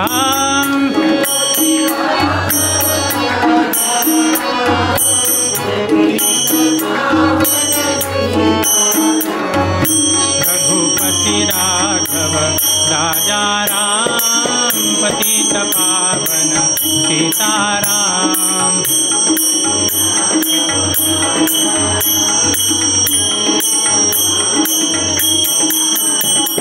रघुपति राघव राजा राम पतित पावन सीताराम. रघुपति राघव राजा राम पतित पावन सीताराम. रघुपति राघव राजा राम पतित पावन सीताराम. रघुपति राघव राजा राम पतित पावन सीताराम. रघुपति राघव राजा राम पतित पावन सीताराम. राजाधिराज रामचंद्र महाराज की जय. महारुद्र हनुमान की जय। ब्रह्म चैतन्य श्री गोंदवलेकर महाराज की जय। श्री ब्रह्मानंद महाराज की जय। जय जय रघुवीर समर्थ।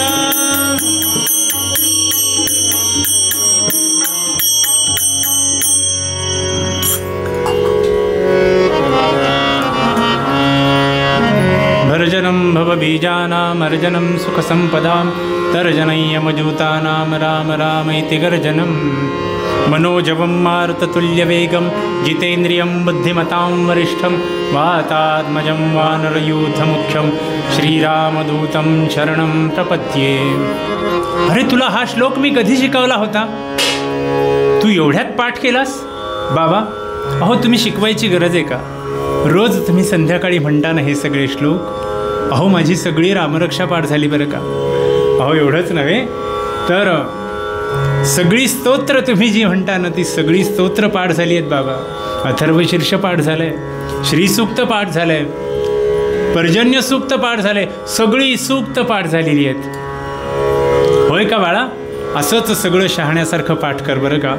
बाबा मला पाठ करत बसावं लागत नाही, तुमच्याकडूनच आलंय म्हणाला.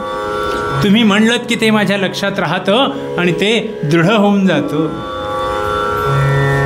7-8 वर्षाचं ते मूल रांगत रांगत एवढा मोठा झाला.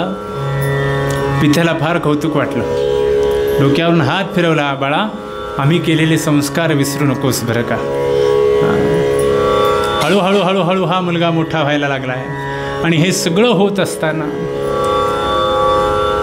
परिवर्तन हाच गुणधर्म असलेल्या संसारामध्ये परिवर्तन घडतच असतं, लक्षात ठेवा. झालं परिवर्तन. काय झालं? परी दुर्दैव ओढविले जाण, माता पितयांचे झाले देहावसान. चांगल्या घरातला होता, धन पुष्कळ होतं घरामध्ये, वडील व्युत्पन्न पंडित होते आणि त्याच्यामुळे घरात सरस्वती आणि लक्ष्मी दोघेही हातात हात घालून नांदत होत्या. त्या ते अपार मिळता धन. काय झालं हो? कुसंगतीने नाडला. काय झालं? कुसंगती लागली. झालं काय? धन अपार मिळालं, आई वडील निवर्तले. एकट्या घरात बसून काय करू हा प्रश्न पडला. म्हणून हा घराच्या बाहेर पडला.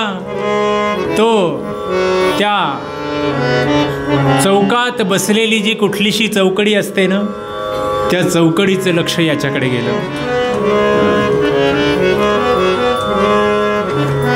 बिल्वमंगला अरे इकडे ये.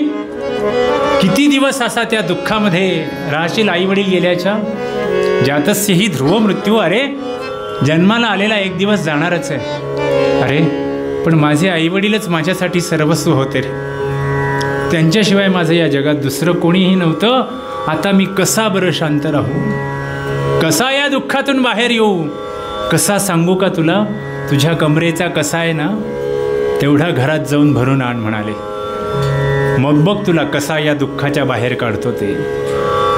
असं त्या चौघांनी सांगितलं श्रोते हो. आणि हा त्या चौघांच्या म्हणण्यामध्ये कसा वाहत गेला हे त्याचं त्यालाच कळलं नाही. घेऊन आला हो. चल चल चल म्हणा. आणि एका माडीवरती नेलं याला. तिथे छान तानपुरे लावलेले होते, तबला होता, पेटी होती. ते सगळी वाद्य वाजायला लागली आणि त्याच्यानंतर छुन छुन छुन छुन घोंगरांचा आवाज यायला लागला. हा मुलगा पदन्यास करणाऱ्या त्या स्त्रीकडे बघायला लागला आणि हळूहळू तिच्या नेत्रकटाक्षांनी याला भुलवलं.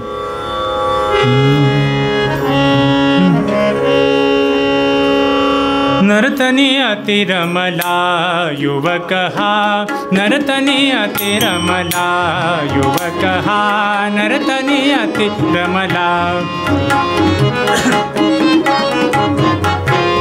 युवक हा, नर्तनी अतिरमला युवक हा, नर्तनी अतिरमला.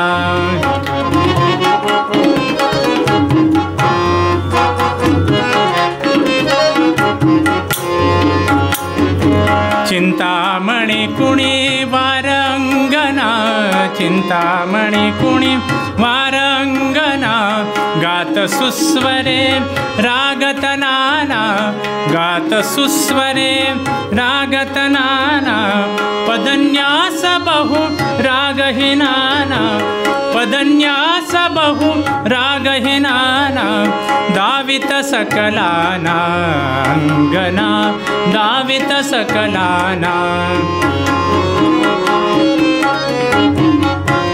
अंगना, दावित सकलाना, युवक हा नर्तनी अतिरमला, युवक हा नर्तनी अतिरमला, अतिरमला अतिरमला, युवक हा तिच्या नृत्यामध्ये मशगूल व्हावं. आणि आता मात्र आताशा त्याला रोज तिथे जायची सवय लागली.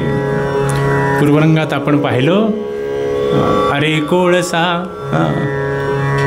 संगती चांगली असली पाहिजे म्हणाले.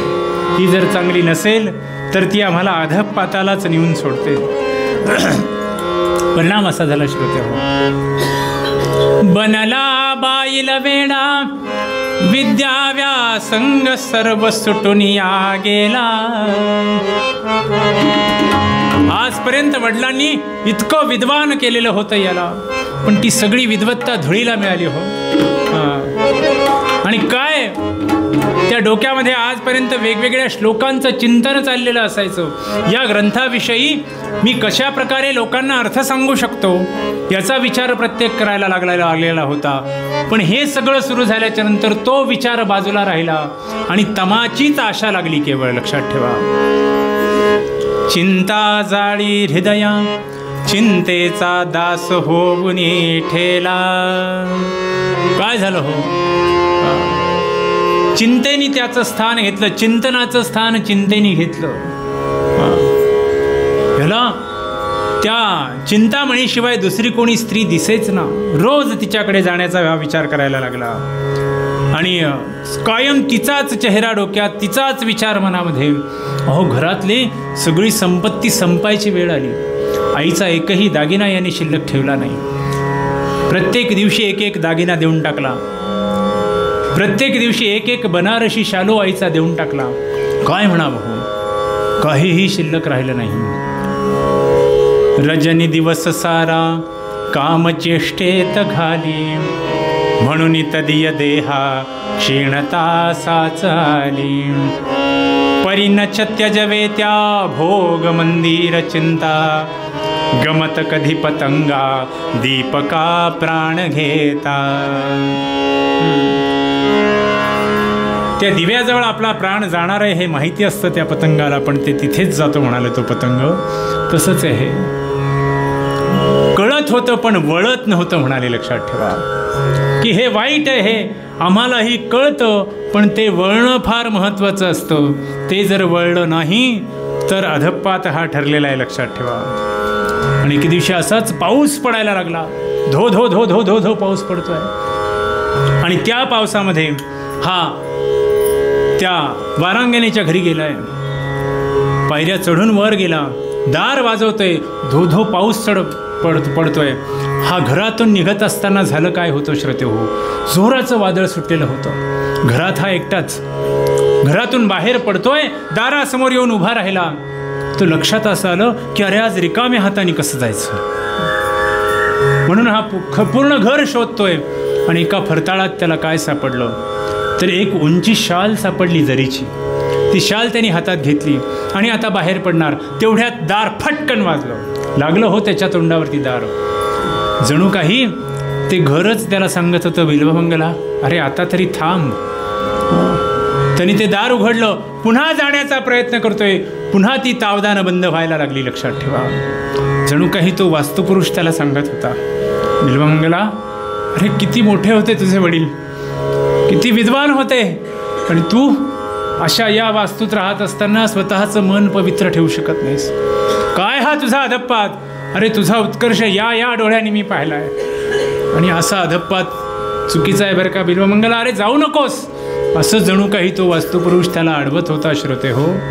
म्हणून घरात बोलत असताना चांगलं बोलावं असं म्हणतात, कारण वास्तू तथास्तु असं म्हणत असतो. एवढा तो वास्तुपुरुष अडवतोय, पण बिल्वमंगल मात्र तिच्याकडे जायला निघालेला होता. जाऊन पोचला, दार वाजवतोय. थोड्या वेळाने पाऊस थांबला. गडगड घन गरजे घोर, गडगड घन गरजे घोर किती, गडगड घन गरजे घोर किती, गडगड घन गरजे घोर किती. जलधारांचा पूर लोटला, जलधारांचा पूर लोटला. घोर तिमिर घन नभी दाटला, घोर तिमिर घन नभी दाटला. विद्युल्लतांचा ध्वनी कडकडला, विद्युल्लतांचा ध्वनी कडकडला. काय करून मजे, गडगड घन गरजे घोर किती, गडगड घन गरजे, घन गरजे, घन गरजे घोर किती. आणि त्या सगळ्या जलधारा वाहतायत, विजा चमकतायत, ढग गडाडतायत, कडकडतायत.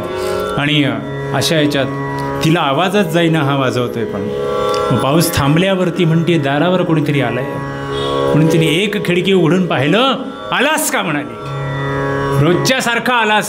अरे एवढ्या पावसात तरी घरी बसायचं होतंस. अरे माहितीये का तुला आज काय येते.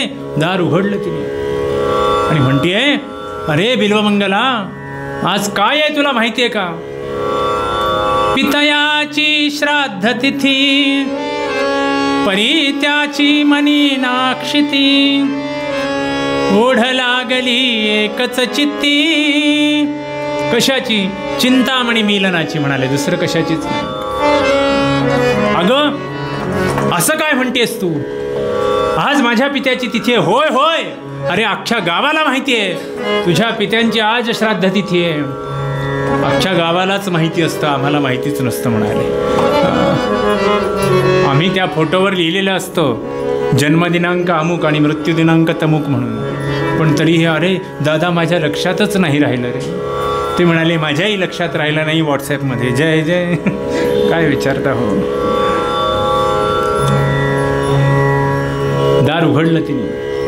ती म्हणते तुला लाज वाटायला पाहिजे बिल्वमंगला. इतक्या विद्वान ब्राह्मणाच्या पोटी जन्माला आलास, पण काय करून घेतलं स्वतःचं आज हे. अरे अरे अरे हे माझं कामच आहे रे, पण त्याच्यामध्ये किती वाहून जायचं नाही हे ज्याचं त्यांनी ठरवावं म्हणाले. ती सांगत होती बघा, वाईट जरी असलं ना त्यात सुद्धा त्या वाईटाला सुद्धा वाईट वाटावं इतकं वाईट वागलं हो. तिने तसं म्हटल्याच्या नंतर डोळे खाडकन उघडले. दार लावून घेतलं त्याच्या तोंडावर तिने. त्या दरवाजा त्या धक्क्याने तो त्या पायऱ्यांवरनं गडगडत खाली पडला. आणि जात असताना झालं काय श्रोते हो, ती शाल होती ना ती सगळी अंगाभोवती गुंडाळली गेली आणि हा चिखलाने भरलेल्या एका खड्ड्यात जाऊन पडला. त्या खड्ड्यात जरी पडलेला असला तरी देखील त्याच्या अंगाला चिखलाचा एकही डाग लागला नाही. जणू काही त्या शालीच्या रूपाने वडिलांनाच असं वाटलं होतं की मी गेलो ना, आई वडिलांना किती काळजी असते, गेल्यावर सुद्धा काळजी असते हो. जणू काही त्यांना असं वाटलं की आता सुद्धा माझ्या मुलाचं चारित्र्य घडावं, त्याच्यावरती कुठलाही कलंक लागू नये. त्यावेळेला त्या गोष्टीचा अर्थ बिल्वमंगला हा कळला. बाबा आज सुद्धा तुम्ही माझ्यासोबत, तुम्ही गेलात तरी पण या शालीच्या रूपाने तुम्ही माझी काळजी घेताय म्हणाला. किती श्रेष्ठ आहात, किती महान आहात बाबा, असा विचार करतोय मनामध्ये. श्रोते हो, आपले आईवडील आपल्याला जे सांगतात ना, म्हणून ते जिवंत असतात तोपर्यंत त्यांचं निश्चितपणे ऐकावं, कारण त्याच्यात आपलं हित असतं. ते बिल्वमंगलांनी नुसतंच ऐकलं होतं म्हणाले, लक्षात नाही ठेवलं हो. त्याच्यामुळे तो अधःपाताला जाऊन पोचला. ठरवलं मनाशी, नाही नाही इथून पुढे मात्र मी चांगला वागणार आहे म्हणा. घरादाराचा त्याग केला. दुसऱ्या दिवशी पंचपंचौषकाली उठला, स्नान संध्या आटोपली आणि गाव सोडून निघाला हो बिलोंगण. आणि जात असताना आता कुठे जायचं म्हणाले, केवळ एका भगवंताकडे जायचं, दुसरं कुठे. वृंदावनला जायचं, त्या भगवान गोपाल कृष्णाला भेटायचं, त्याच्याशी केवळ सख्य साधायचं, बाकी कुणाशीही नाही म्हणाले. माझ्या जीवनामध्ये माझा उद्धार करणारा जर कोण असेल तर तो केवळ एक भगवंत आहे, दुसरं कोणी नाही आहे, असं मनाशी ठरवलं आणि घराच्या बाहेर पडला. एक एक गाव ओलांडून पुढे जातोय बिलोमंगल. आणि जात असताना आता मनाशी खूप ठरवलंय, मी म्हटलं ना मगाशी, कळतंय पण वळत नाही म्हणाले. असाच रस्त्याने जात असताना एक सुंदर ललना समोरून जात असताना त्याचं मन पुन्हा वळलं हो.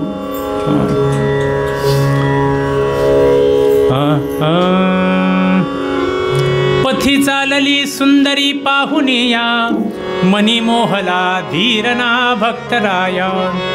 झणी दावलासे करी पाठ लागा, पुन्हा काम मांगे त्वरे गाठ लागा.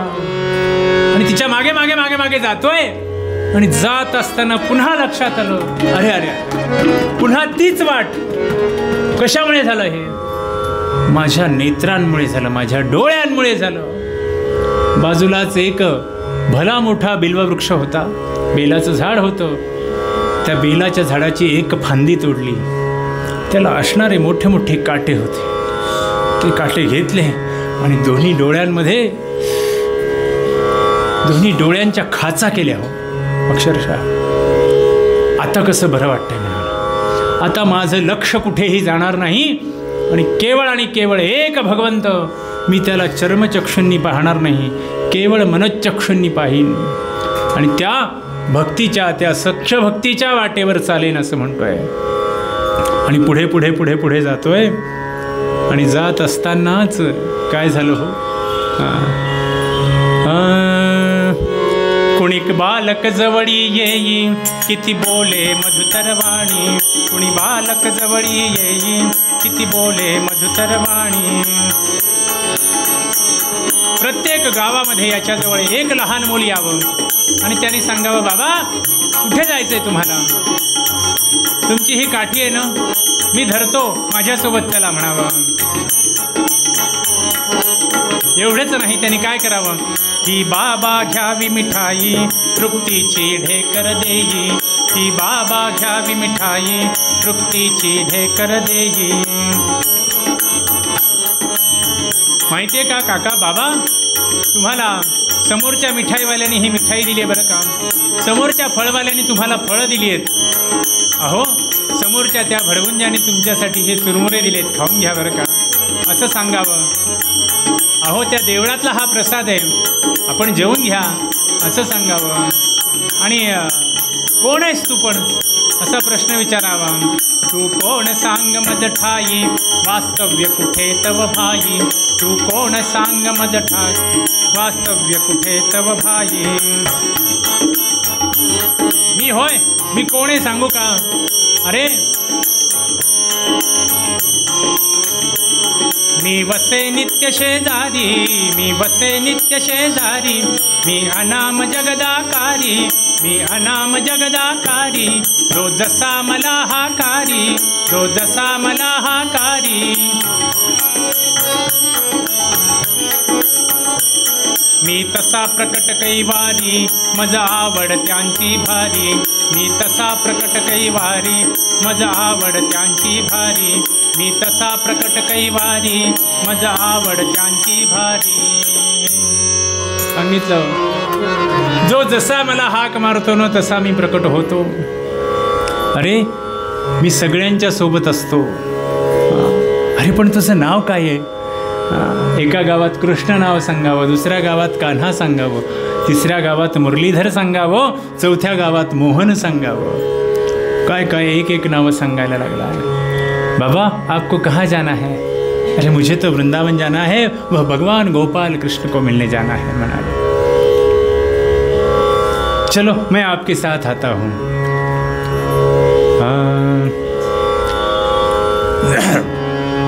मैं भी आपके साथ आता हूँ. वृंदावन वृंदावन मेरो साथ चलो रे भैया, वृंदावन मेरो साथ चलो रे भैया, वृंदावन मेरो साथ चलो रे भैया।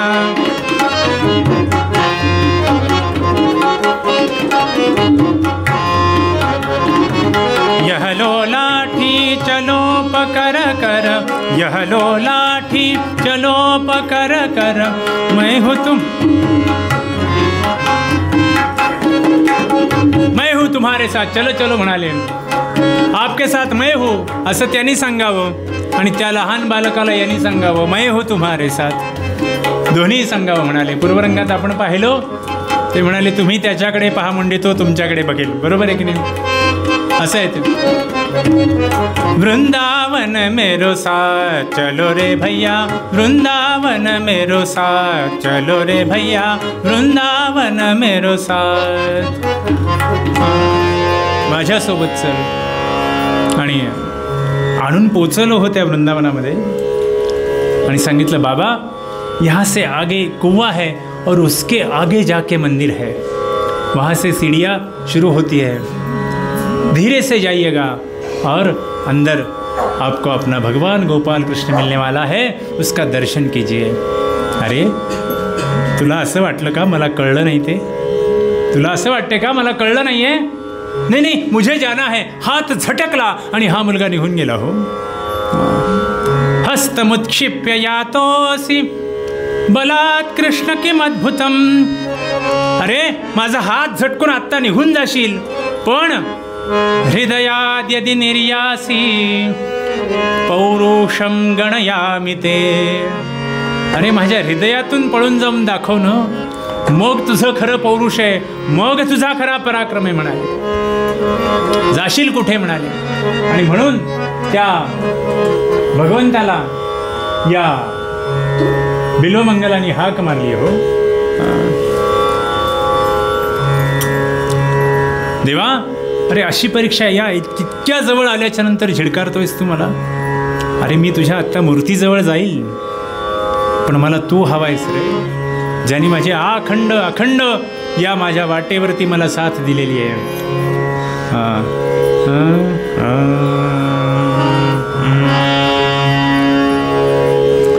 कहाँ छुपे भगवान करो मत देरी,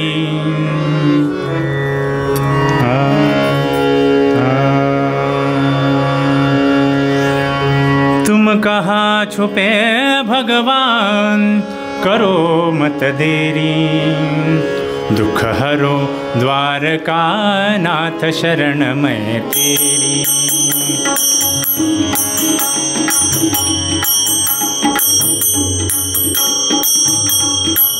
तुम कहाँ छुपे भगवान करो मत देरी, तुम कहाँ छुपे भगवान करो मत देरी, दुख हरो द्वारका नाथ शरण मैं तेरी।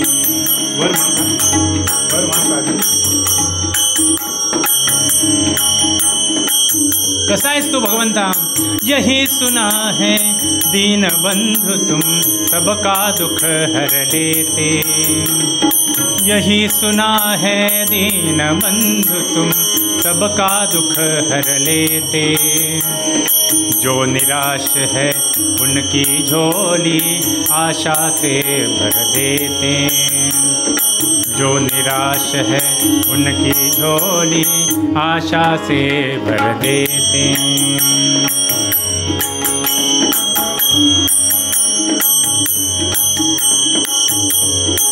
तुम बनो नहीं अनजान सुनो भगवान करो मत देरी, तुम बनो नहीं अनजान सुनो भगवान करो मत देरी, दुख हरो द्वारका नाथ शरण मैं तेरी, दुख हरो द्वारका नाथ शरण मैं तेरी, दुख हरो द्वारका नाथ शरण मैं तेरी। अरे माझं दुःख हरण करणारा केवळ तूच आहेस, ये ये ये ये लवकर ये, माझ्या समोर ये, असं म्हणून असं पळून जाऊ नकोस, अशी विनंती केली आहे आणि भगवंत समोर प्रकट झालेत. हो, भगवान गोपाल कृष्ण महाराज की जय. काय केलं असेल हो भगवंतानी? सगळ्यात पहिल्यांदा ह्याच्या डोळ्यावरनं हात फिरवला आणि दृष्टी प्रदान केली. डोळे उघडले आणि देवा देवा, अरे ही दृष्टी नको आहे मला. अरे तुझं दर्शन झालं, मी धन्य झालो. आता ही दृष्टी परत घेऊन टाक. नको आहे मला, माझ्या या डोळ्यांनीच माझा घात केला आहे. अरे तुला चर्मचक्षूंनी पाहण्यापेक्षा सुद्धा मनचक्षूंनी पाहणं जे आहे ना, ते अत्यंत महत्त्वाचं आहे आणि तेच मला करू दे असं सांगतायत. बिल्वमंगला, मी असं करणार नाही. नाही देवा, असं करू नका. ती दृष्टी पुन्हा घ्या, परत घ्या. ते म्हणाले ठीक आहे, पण मला आता काहीही देऊ नका दुसरं. भगवंत म्हणतायत, तुझी दृष्टी मी आता काढून घेतली आहे परत, पण मला तुला काहीतरी द्यायचं आहे. ते म्हणाले काय द्यायचं आहे देवा? अहो तुम्ही दिलत तर मला त्याचा अहंकार होईल. भगवंत म्हणतायत तुला अहंकार होणार नाही, असंच देईन मी. काय सांगितलं? तुला लिहिता हात मिळेल आणि गाता गळा मिळेल. अरे तू जे शब्द तुझ्या लेखणीतून बाहेर पडतील ते जगन्मान्य होतील आणि कवन म्हणून आ चंद्र सूर्य लोक ते गात राहतील आणि सूरसुद्धा तुझे दास होतील असं सांगितलं. आणि तुला इथून पुढे सगळेजण सूरदास असं म्हणतील असं सांगितलं. श्रोते हो, म्हणून ज्या माणसाला दृष्टी नसते त्याला सूरदास असं म्हणतात आणि खऱ्या अर्थाने सूर त्यांचे दासच असतात. कारण त्यांचं एक इंद्रिय जरी निकामी असलं तरी त्यांचे कान मात्र तीक्ष्ण असतात. लक्षात ठेवा, तीव्र असतात ते कान अत्यंत, आणि ते संवेदनशील असतात आणि म्हणून त्या लोकांचा स्वर चांगला असतो. ज्याला ऐकायला चांगलं येतं त्याचा स्वर चांगला असतो. लक्षात ठेवा. आणि त्यांचे सूरदास झाले आणि त्या सूरदासांची कवनं आजसुद्धा आपण गातो. भगवंतानी दर्शन दिलं आणि जन्माची इति कर्तव्यता झाली. श्रोते हो, हे कशामुळे झालं तर केवळ एक त्या भगवंताशी सख्य केल्यामुळे झालं. हाच आशय मूळ पद्यात सांगत असताना भैरवीच्या स्वरात जनाबाई तुम्हा मला उपदेश करत असताना म्हणाल्या,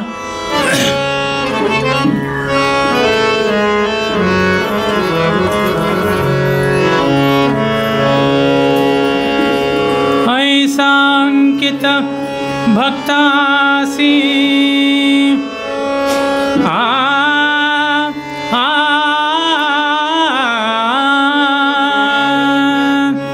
ऐसांकित भक्तासी म्हणे नामयाची दासी. ऐसांकित भक्तासी म्हणे नामयाची दासी.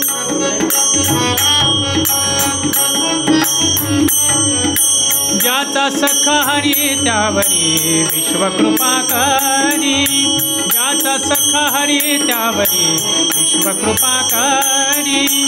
ज्याचा सख हरी त्यावरी विश्वकृपा करी.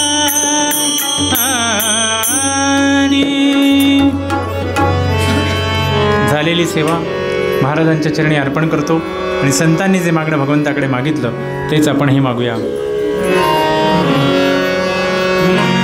निचिदान देगा देवा तुझा विसर गुण गायीना आवडी. हेच माझी सर्व जोडी तलगे मुक्ती धन संपदा. संत संग देता सदा तुका म्हणे गर्भवासी सुखे घालावे आम्हा.